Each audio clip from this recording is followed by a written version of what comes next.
Broadcasting live from the Albay PIO News Center, providing you the most exclusive news update from all over the province. This is News at 12.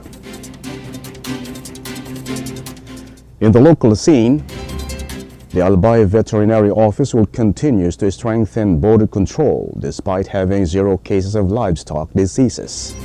This is to prevent African swine fever, bird flu, and gill fever, which are strictly monitored within the province.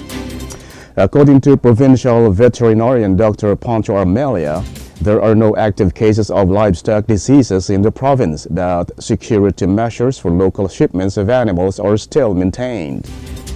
In line with this, the office recently oriented the newly hired provincial animal quarantine inspectors regarding their roles, including standard operating procedures. Border checkpoints are currently being monitored: Agos, Pulangi, Bonbon, Libon, Mayong, Tiwi, Piudran Port, and Villa Hermosa, Daraga, Albay.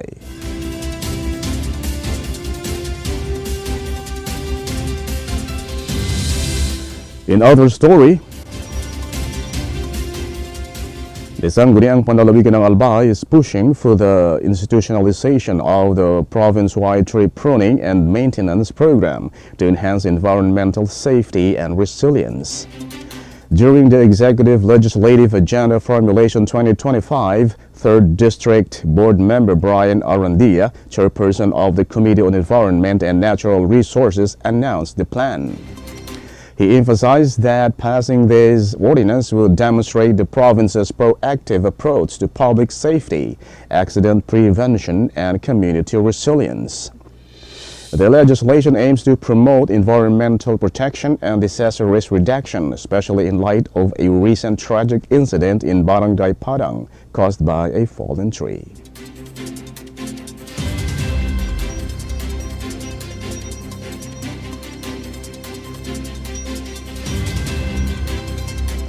In the national scene, Senate President Francis Escudero on Monday introduced a bill aimed at banning public officials and their relatives up to the 4th civil degree from participating in government contracts. The submission of Senate Bill 783 came as a response to President Ferdinand Marcos Jr.'s call to eliminate conflicts of interest and strengthen integrity in government dealings. Escudero stated, "This action reinforces our collective dedication to the President's appeal for transparent governance."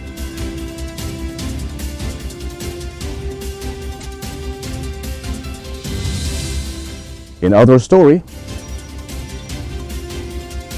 the number of people who have registered for the upcoming BSKE has already reached nearly 900,000 in just 4 days, according to data from the COMELEC.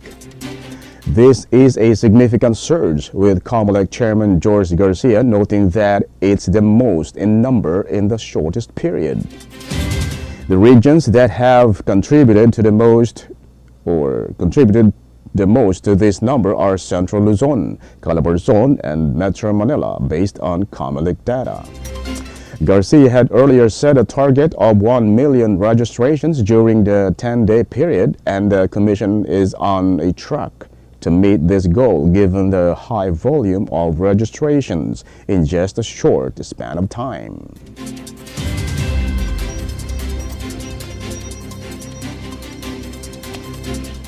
In other news,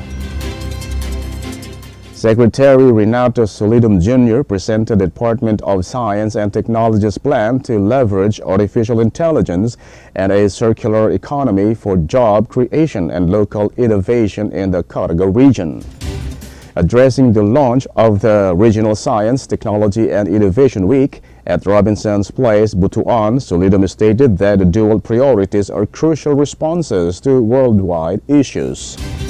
Solidum highlighted a shift from the conventional take, make, dispose framework to the circular economy.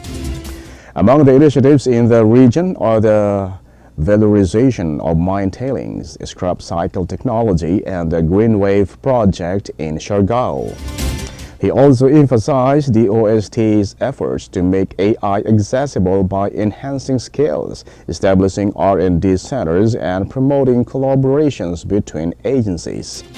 Innovation spaces and tools such as the locally developed MAPX, which helped LGUs to streamline tax mapping, are now generating millions in revenue.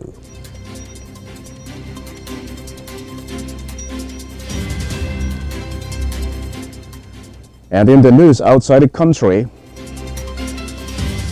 the Gaza Minister of Health reported on Monday that hospitals in the Gaza Strip recorded 5 deaths in the past 24 hours linked to malnutrition. The ministry states that all individuals who died from malnutrition in that period were adults. These deaths bring the total number of people who have died from starvation since the conflict began nearly 2 years ago to 180, with 93 of them being children, according to the ministry.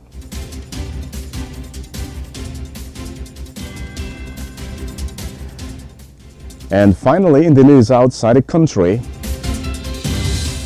a brutal turf war is unfolding in Prato, Italy, a city near Florence known for its textile industry, as rival Chinese mafia groups clash over control of the lucrative clothing hanger market.